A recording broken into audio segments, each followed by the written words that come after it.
só abram suas Bíblias. Não vamos abrir. Vamos falar João 3,16? Vamos lá? Cada um na sua versão, não tem problema. Porque Deus amou o mundo de tal maneira que deu o seu Filho unigênito, para que todo aquele que nele crê não pereça, mas tenha a vida eterna.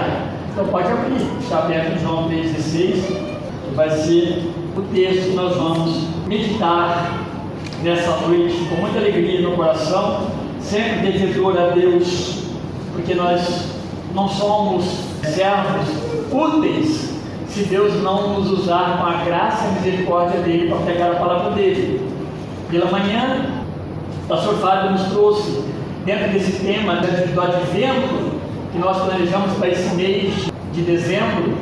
Advento, meus irmãos, é preparo para a chegada. Essa é a ideia do advento. Quando nós falamos em advento, nós pensamos, por exemplo, adventistas do sétimo dia, eles estão tratando com o segundo advento, a segunda vinda de Cristo. A palavra advento, advento tem a ver com isso, aguardar, esperar. Aqui nós estamos falando da vinda do Messias, a chegada do Messias Salvador.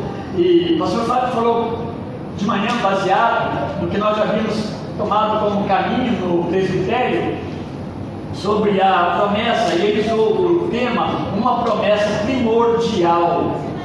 Foi baseado em Gênesis 3. Quem estava aqui pela manhã foi abençoado pela mensagem, e é esse o nosso desejo, para a glória de Deus. Mas eu quero falar sobre esse amor também de Deus. Se há uma promessa primordial, há também um amor essencial. Um amor essencial, sem o qual nós não somos cristãos, nós não temos razão para nós servirmos a Deus, estarmos aqui, nos reunirmos. Não temos razão, não temos esperança, se não for o amor de Deus, se não for Deus, seu coração, e amando nós pecadores, não tínhamos probabilidade nenhuma. Portanto, um amor essencial, sem o qual nós jamais poderíamos nos aproximar novamente do nosso Salvador. Querendo deixar sua Bíblia aberta em João 3,16, no seu celular, fique bem à vontade. Nós não sairemos muito além desse texto.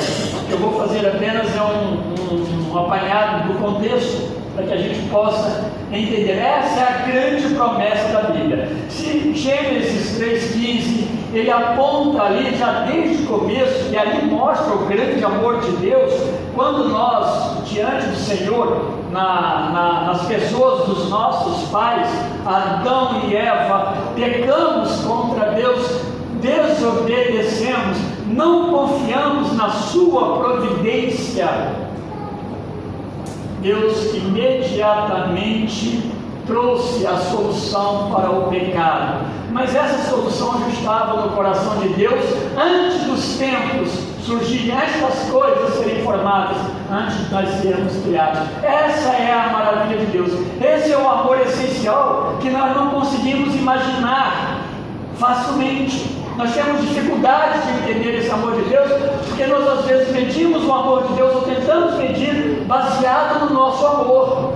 O nosso amor normalmente ele requer uma troca, mas fulano de tal nem falou nada, fulano de tal nem agradeceu, fulano de tal nem se lembrou de fazer uma ligação. Nós somos assim, mas Deus não é assim. Porque imediatamente após a queda, Deus entra com o juízo, a consequência, mas traz a providência. E aqui, meus irmãos, lá o proto-evangelho, aqui, meus irmãos, é a expressão da grande promessa de Deus em toda a Bíblia. Nós usamos esse texto. É claro que não é apenas esse texto. Por que Jesus faz essa afirmação aqui de João 3,16? Porque Deus amou o mundo de tal maneira que deu o seu Filho unigênito, para que todo aquele que nele crê não pereça, mas tenha a vida eterna. Por que ele faz essa afirmação? O que está acontecendo aqui nesse momento? Esse contexto, meus irmãos, nos faz lembrar, olhando para o próprio texto, Jesus estava dirigindo essas palavras a Nicodemos. É um texto muito conhecido. Nicodemos, ele vai até Jesus num horário Nicodemos era um mestre da lei, um conhecedor da lei de Moisés.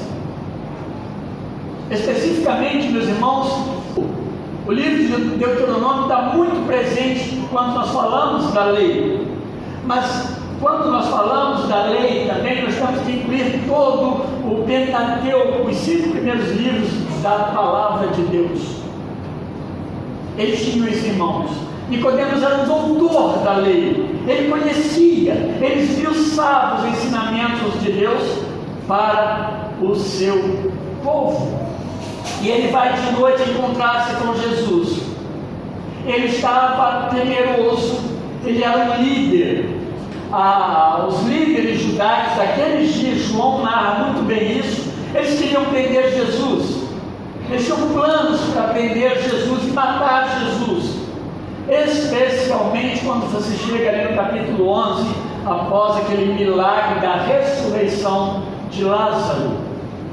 Eles queriam matar, o plano era matar Jesus e também matar a Lázaro. Nicodemos era um homem versado das Escrituras Sagradas, por isso ele era um doutor da lei.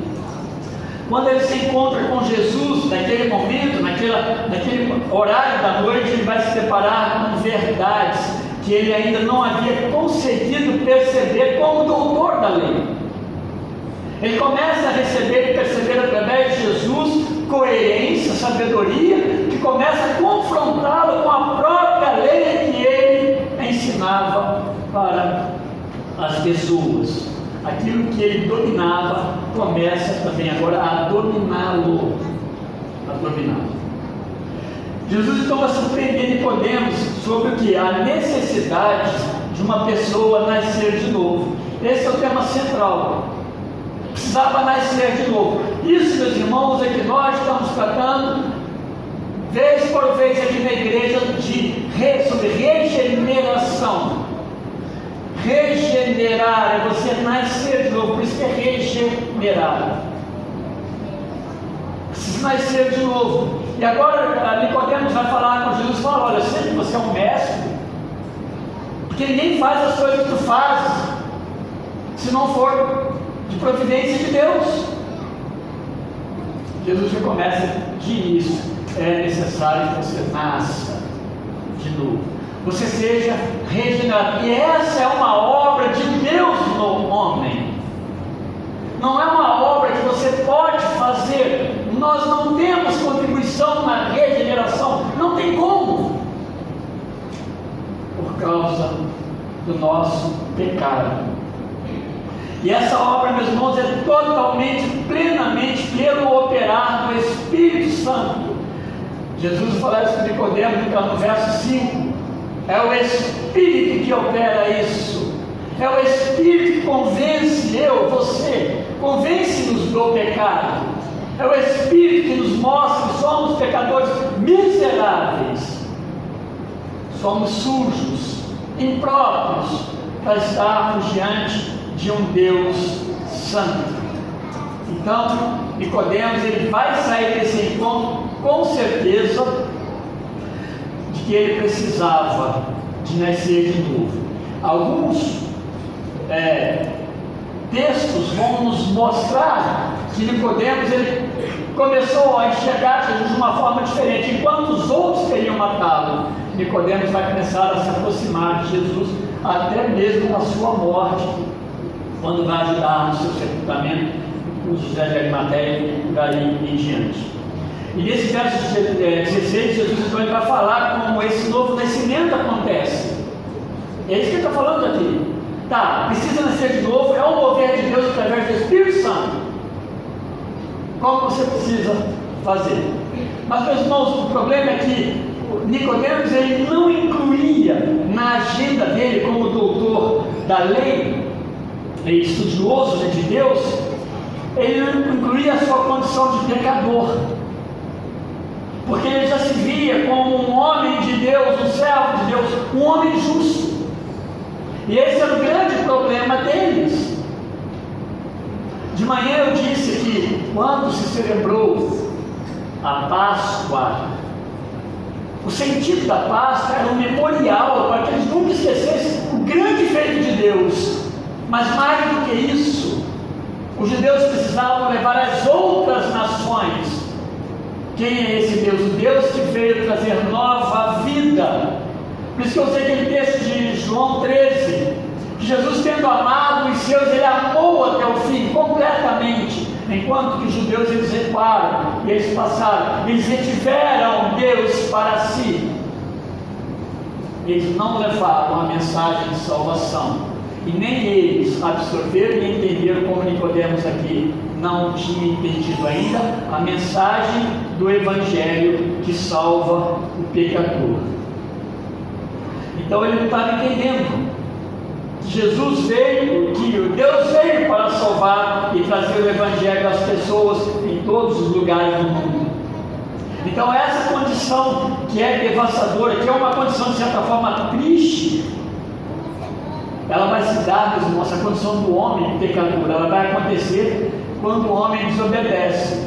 Isso foi bem falado hoje pela manhã e ontem, na nosso encontro, no estudo do livro, muito bom. Estamos ali, quem não gosta, não tem jeito, tá? Mas foram 2 horas.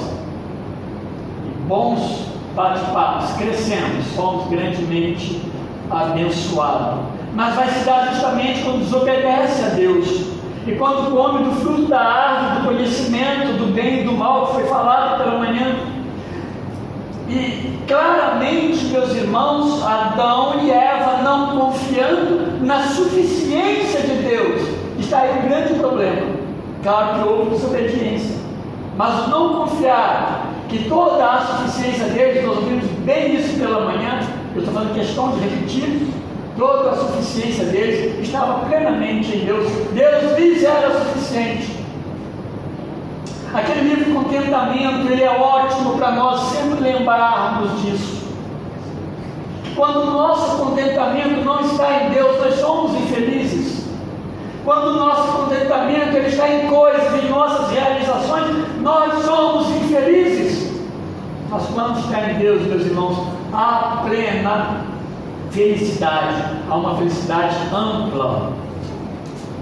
Nesse processo de infração do homem diante de Deus, é óbvio que ocorre o quê? Ocorre a morte física, ocorre a morte espiritual por sentença de Deus, porque agora perde a comunhão com Deus, e ocorre também por sentença de Deus a morte eterna, que é a condenação eterna, que é o afastamento eterno de Deus. O homem no pecado, ele se perdeu, ele se afastou totalmente de Deus.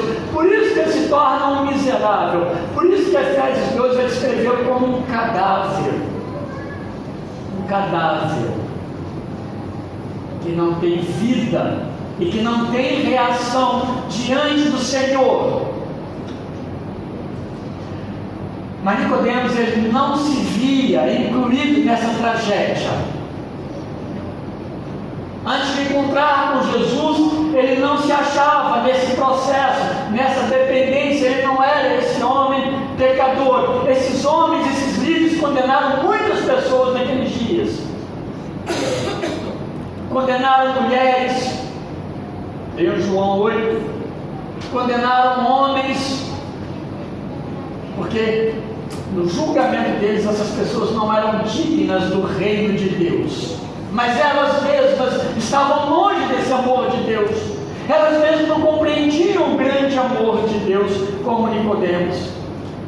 Ele se achava, de certa forma, protegido por ser parte, por fazer parte do povo judeu, praticante dos sacrifícios como os judeus sacrificavam, e certamente circuncidado pela lei judaica, portanto herdeiro das promessas do Senhor. Ele se considerava alguém protegido, não estava nessa condição de pecador até ele se encontrar com Jesus. Nicodemos, você precisa nascer de novo, senão você vai para o inferno. Essa é a mensagem que está por trás disso tudo aqui.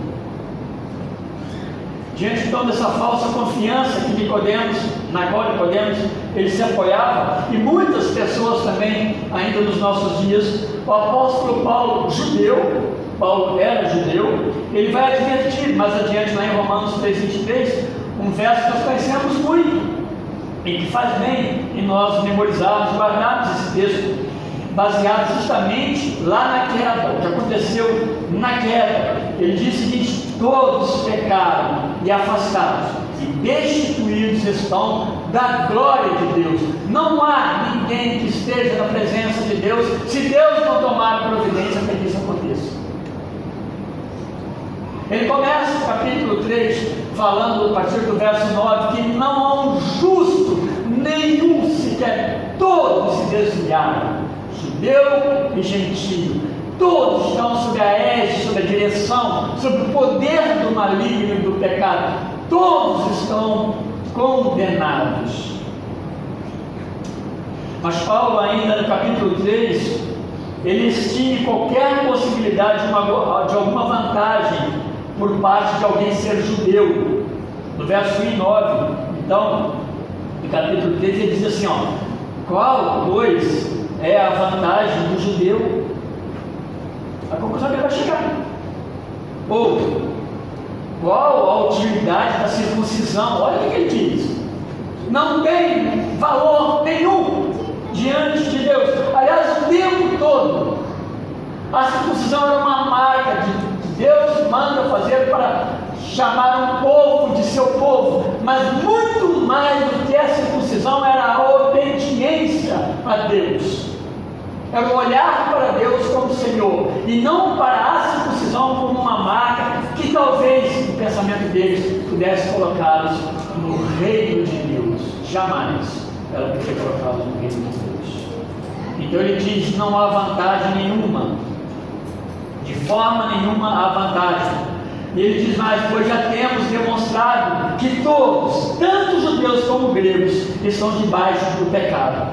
Então Jesus está conduzindo Nicodemos para o único meio, a única forma pelo qual Nicodemos poderia ser salvo, ele poderia ser reconciliado verdadeiramente com Deus. Ele estava iludido e ele estava enganado, ele não sabia o quanto ele estava longe de Deus, ele estava vivendo esse engano religioso, ele estava correndo um risco eterno.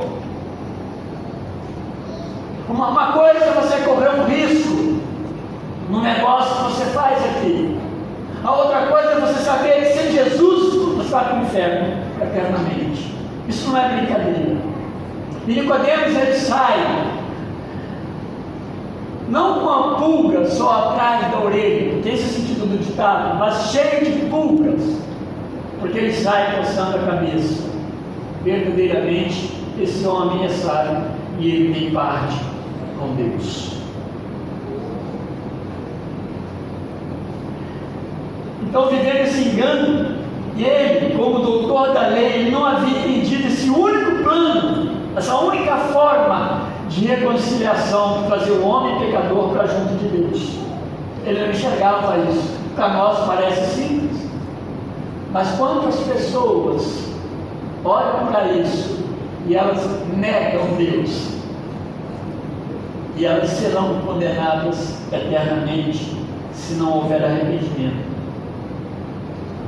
E esse plano, meus irmãos, de reconciliação de Deus, ele não envolve mérito algum, mérito humano nenhum, ser judeu, ser bom, fazer boas obras, cumprir ritos religiosos, não. É somente uma obra de Deus. E é isso que a 3:16 está falando, porque tudo começou, tudo vai se fechar em Deus e por meio de Deus, porque Deus amou o mundo. Não foi outra pessoa, foi o Deus que amou o mundo, como está no seu verso 16a. É esse Deus que é o agente desse amor, ele é o sujeito da ação e também da execução.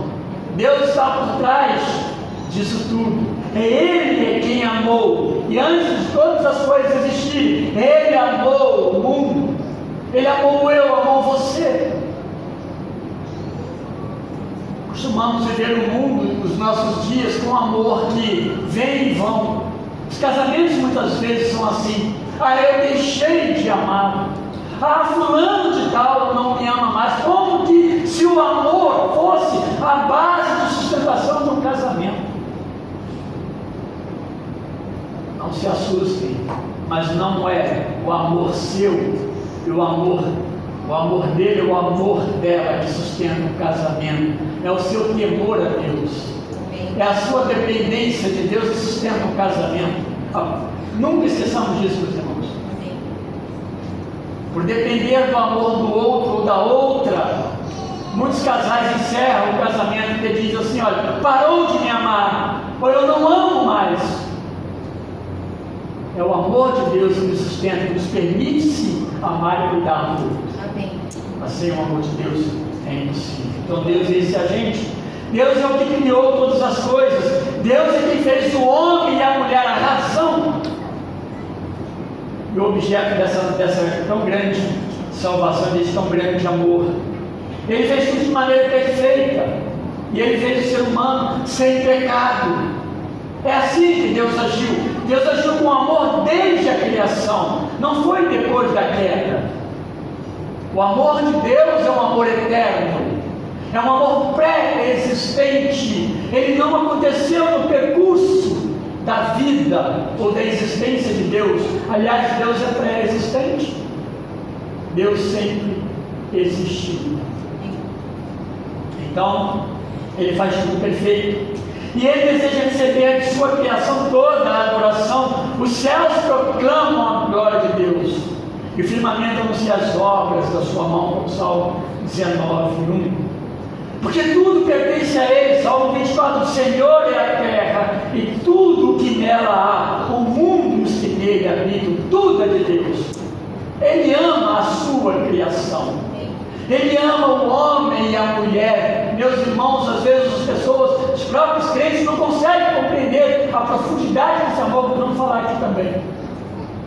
Porque de fato é um amor que nós não conseguimos medir. É um amor avassalador. Ele alcança o nosso coração e Ele transforma a nossa vida. Então, se pode haver uma regeneração ou uma salvação, ela só é possível então pela iniciativa de Deus. Em seu amor Ele vai tomar a iniciativa de cuidar do homem, de regenerar o homem, de trazer o homem a Ele novamente, fazer a reconciliação e tornar possível o cadáver ter vida, como os ossos secos receberam vida e sopro do Espírito de Deus. Deus pode sim fazer todas essas coisas. E o que Deus faz então é demonstrar o seu amor no resgate desse homem pecador e afastado da sua presença, distante de Deus. Lembrem-se, meus irmãos, o ser humano, ele não quer Deus. Esse é o princípio. Ele se rebelou. Por isso que quando Deus chama o homem eletivamente à salvação, Deus o regenera para que ele possa de fato olhar para Deus e enxergar Deus. Se Deus não regenerar, não dar a ele um novo nascimento, ele não consegue olhar para Deus. Ele vai detestar Deus sempre. Ele vai detestar a presença de Deus. Precisa então ser Deus. Precisa ser o amor de Deus, pois o homem é incapaz de amar a si. Esse é o amor ágape. Não é o amor que muitas vezes nós trocamos entre nós, filhos, eros, tantos tipos de amor. Esse é o amor ágape, o amor que doa, que dá, que substitui, que sofre. E pior, sofre por alguém que não merece.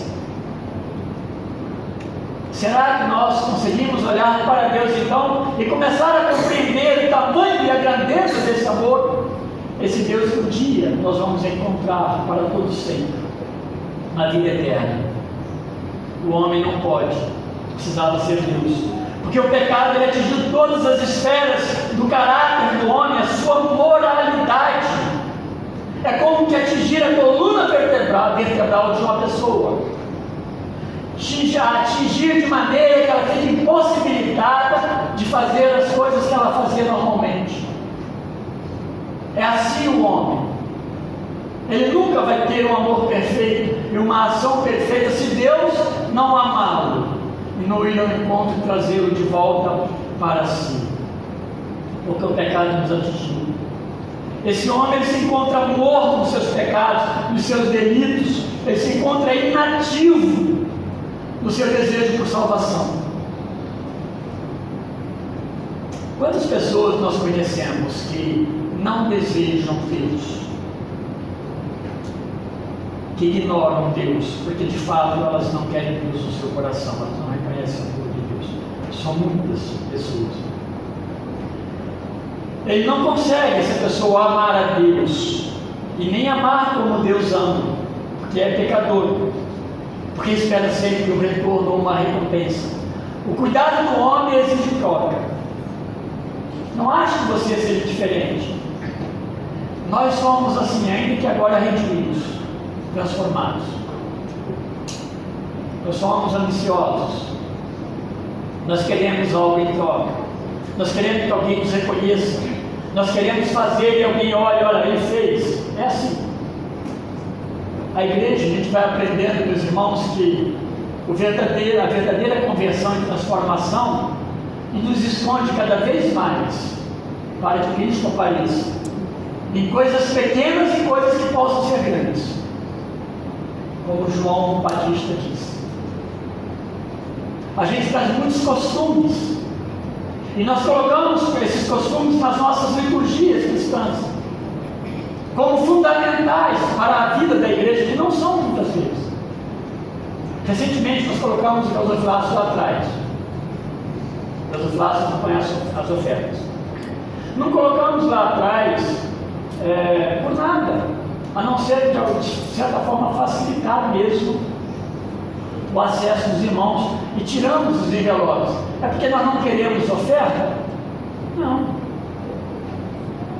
Mas é interessante o teste que nós somos feitos, que é feito conosco, né? Quando nós somos conscientes dos nossos compromissos com Deus, nós não dependemos de gasofilaços para aqui. Porque a nossa fidelidade a Deus, ela não depende de que alguém veja e de que alguém anote. É eu e Deus.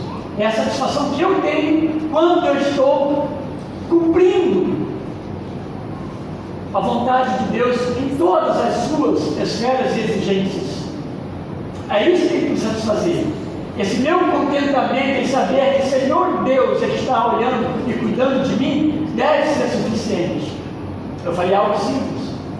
Então a gente tem que tomar cuidado para que o nosso serviço a Deus ele tem que ser reconhecido, né? E por causa também de que muitas vezes nós exigimos que sejamos vistos e reconhecidos naquilo que nós fazemos. Mas Deus amou. Deus amou porque o amor ele faz parte do caráter de Deus. E somente Deus ele possui esse amor capaz de não levar em conta os tempos da nossa ignorância. Como diz Atos 17:30. É um amor, meus irmãos, que não olhou para a nossa sujeira, o nosso fedor, repugnância. Deus nos amou. Amém. Antes da criação, antes de sermos criados, Deus nos amou profundamente. Ele já sinalizou esse amor eterno, como nós ouvimos de manhã em Gênesis 3:15, está registrado no começo das Escrituras Sagradas, o grande amor de Deus. Mas volta lá para a criação, veja a criação como Deus faz. Meus irmãos, quando eu olho para a cidade, a beleza de uma cidade que existe na cidade é coisa de Deus. Quando eu olho no campo, a beleza de um campo, o funcionamento das coisas no campo é mão de Deus. Mas quando a gente olha para nós mesmos, só Deus poderia fazer alguém como nós. Só Deus, só Ele podia nos amar. Então só Ele possui esse amor. E ele sinaliza lá em João 3, em Gênesis 3:15. E esse amor reconciliador, ele teve como objeto o mundo. Ele amou o mundo, e aqui não está aqui colocado quantidade, o mundo todo. As pessoas gostam de contar, que mundo é esse? Todo mundo está salvo? Não é essa a ideia de João 3,16. Ele ama o mundo, e o sentido aqui é de um mundo repugnante. A ideia de um mundo pecado traz uma humanidade que ainda traz reflexo da sua imagem e semelhança, mas manchada pelo pecado, exposta ao juízo e necessitada de salvação pelo amor de Deus. É esse homem, essa humanidade que Deus ama, uma humanidade contaminada pelo pecado. E todos necessitam desse amor de Deus. Os Nicodemos necessitou desse amor de Deus. Todos os judeus, todos os gentios necessitaram desse amor de Deus. Eu, você, injustos, maus, honestos, desonestos, ladrões, assassinos, trabalhadores, reis, mendigos, médicos, todos precisam do amor de Deus. Todos são pecadores, todos estão no lamaçal do pecado, todos precisam de regeneração, de transformação. Isso é possível através do amor de Deus, um amor extenso, um amor também imensurável. E ele foi profundo. Essa expressão de tal maneira, que lá em 13:1 já disse logo no começo, vai expressar que Jesus amou as pessoas, ele tendo amado os seus, ele amou os seus até o fim. Eu falei isso também na ceia da manhã. Deus levou a cabo, levou até o final, por causa do seu amor, a nossa redenção, a nossa salvação. Ele não nos abandonou nos nossos pecados, ainda que não o merecêssemos. Ele não nos abandonou e nos deixou. Mas sua profundidade, a profundidade do seu amor se percebe no fato de que envolveu dar o seu próprio Filho, Jesus Cristo, como prova desse amor. Mas dar não é apenas dar em troca sem morte. Nós ouvimos pela manhã que a roupa de Adão e Eva foi trocada. Eles botaram uma roupa coberta, cobrindo de palmeiras. Palmeira, Deus vai dar o que para eles? Deus vai dar pele. Houve o que então? Sacrifício. Houve sangue derramado. E isso apontava para aquilo que ele fala em Gênesis 3,15.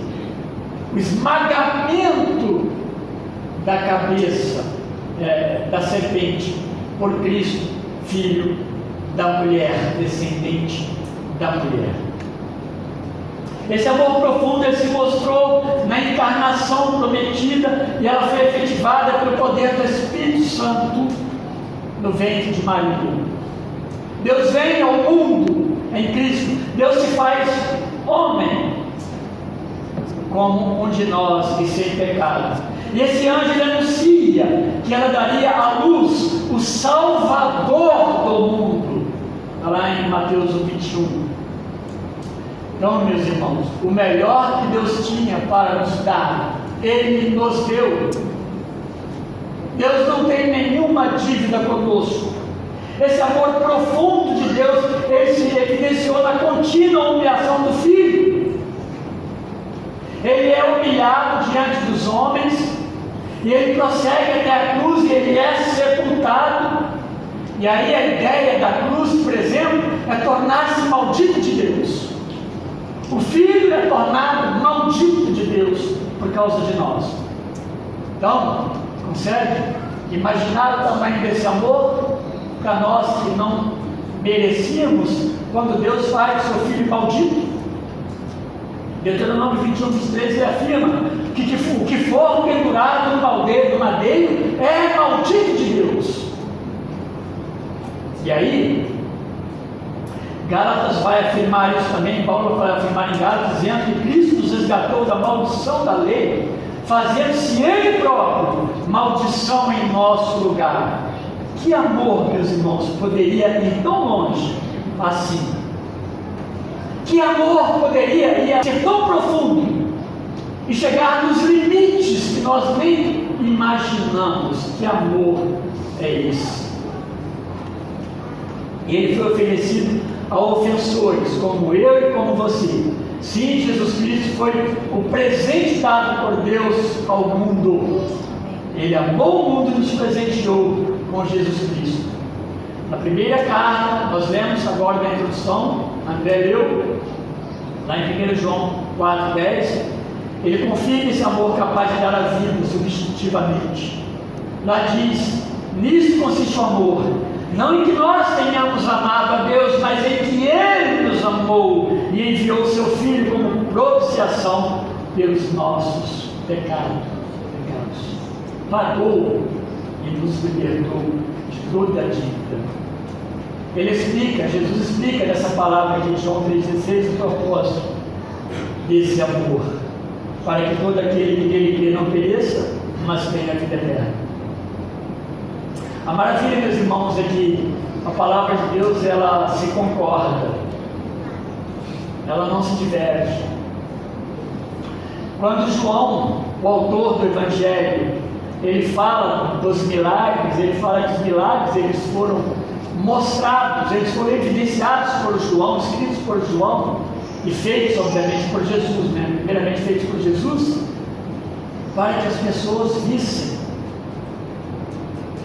E vendo os milagres, elas crescem em Deus. E crendo em Deus, elas tivessem a vida eterna. Esse é o propósito. Esse é o amor de Deus. Essa é toda a obra de Deus de vir ao mundo se encarnar. Quando seu filho se encarna, se faz homem e morre na cruz, para que o homem creia e crendo tenha a vida eterna. Mas nem todos crerão. Mas o que crê, esse receberá a vida eterna. A ideia de perecer, ou seja, não pereça, mas tenha vida eterna. A ideia aqui em João 3,16, ela é mais do que morrer fisicamente. Não é só perecer, ser sepultado, enterrado no cemitério, mas é ser condenado sob o juízo de Deus por permanecer no pecado sem Cristo. Esse é o perecimento. É disso que Jesus está falando para Nicodemos, para que ele pudesse crer e ter vida novamente. Dessa forma, aquele que crê em Cristo recebe como presente, como dádiva, a vida eterna. Esse é o Evangelho. O Evangelho do amor. O Evangelho que salva, que restaura. Jesus está formando neste mundo um povo que será o seu povo eterno. Um povo que crerão em Jesus Cristo e por causa do amor de Deus viverão com Deus para sempre. Eu e você fazemos parte desse povo de Deus. Essa é a vida no céu, é a vida após a morte, é a vida após a ressurreição oferecida por Deus em Cristo e a glorificação do nosso corpo. Esse é o resultado final desse amor que deu início a tudo, desde lá da criação. Antes de Deus fazer todas as coisas, Ele nos amou e permanecerá eternamente. Interessante que lá em 1 Coríntios, Paulo está falando da necessidade do amor.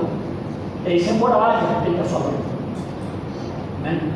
Esse amor que você pode fazer tudo de bom, se não tiver amor, fica sem sentido.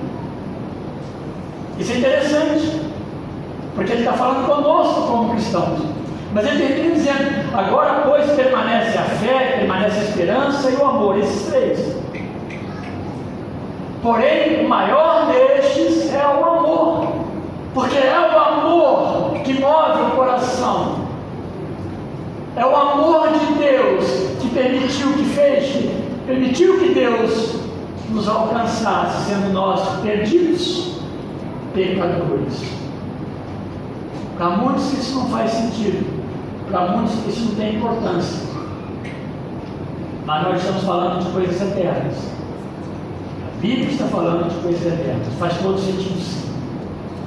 Finalizando, meus irmãos, Romanos 8,32 afirma lá que aquele por quem Cristo morreu, ele vai receber todas as bênçãos advindas dessa nova vida, Então, Aquele por quem Cristo morreu será abençoado plenamente, eternamente.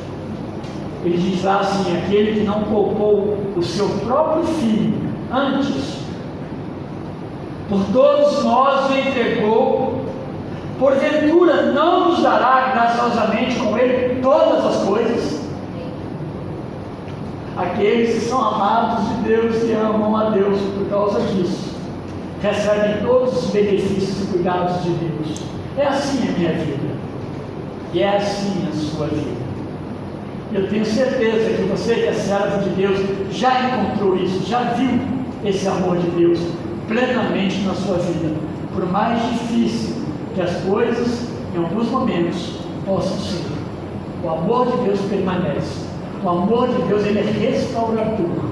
O amor de Deus, ele é reconciliador.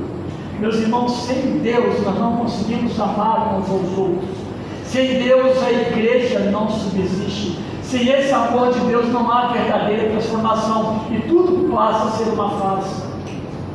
Mas por causa do amor de Deus há verdade. Há uma igreja viva, há uma igreja militante, há uma igreja que opera, operante. Há uma igreja, meus irmãos, que está aguardando ansiosamente a volta de Cristo. Esse é o único amor capaz de libertar o pecador da ira divina, porque a ira recaiu sobre Cristo e o amor veio sobre nós. Você consegue entender esse amor? Talvez você não consiga medir. Você consegue entender? Você consegue entender o quanto Deus te amou, a profundidade disso? Você não vai saber, mas pense nisso. É grande, meus irmãos, é algo maravilhoso, é algo imensurável. E se você ainda não experimentou hoje, agora, essa noite, é o tempo oportuno que Deus está te dando para você experimentar esse grande amor de Deus na sua vida. Amém. É o tempo de você abaixar a sua cabeça e falar: Senhor, agora eu estou entendendo e eu quero sim esse amor do Senhor. Essa obra é de Deus através do Espírito. Ela não é minha e nem de nenhum de nós aqui da igreja. É uma obra plena de Deus. Mas Deus pode transformar a sua vida agora. Não precisa acontecer mais nada diferente. Esse é o grande milagre. O Espírito pode transformar o seu coração. E você pode fazer parte desse amor reconciliador e salvador de Deus. Deus nos abençoe, meus irmãos. Oremos. Senhor, bendito seja o teu nome. Nós não temos palavras, ó Deus, e nem ações suficientes, ó Deus, para expressar a nossa gratidão por tão grande amor, o amor que nos salvou e nos libertou, ó Deus, da escravidão do pecado e da condenação eterna. Não há como, Deus, não temos forma de mostrar isso à altura do que o Senhor fez, enviando o seu Filho, ó Deus amado, para, ó Deus, dar a sua vida por nós, pecadores, e nos reconciliar com o Senhor. Ó Deus, obrigado por esse amor, Pai. Obrigado porque foi uma verdade, aconteceu. E agora, ó Deus, nós estamos também aguardando a segunda vinda do Senhor, quando para sempre, ó Deus, o Senhor nos reunirá no grande céu. E diz o Apocalipse, Pai, que nós, o Senhor tabernaculará conosco, ó Deus, porque o Senhor descerá até nós. Eu nem sei, meu Deus, entender plenamente como isso será, como essa maravilha se dará, ó Deus, só o Senhor sabe. Nós agradecemos. Nós estamos, ó Deus, deslumbrados. Nós estamos, ó Deus, alegres, felizes, contentes, ó Deus, com o Senhor. O Senhor é a nossa suficiência. E nós declaramos isso, ó Deus, como servos do Senhor. Muito obrigado. Salva, ó Deus, aqueles que hão de ser salvos, aqueles que hão de ser alcançados pela tua graça e misericórdia, pelo teu grande amor. e sustenta aqueles, ó Deus, que já foram salvos, para que te amem e te sirvam, ó Deus, e vivam para a tua glória, em nome de Jesus Cristo. Amém.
Teremos um minuto de oração silenciosa, estaremos encerrados.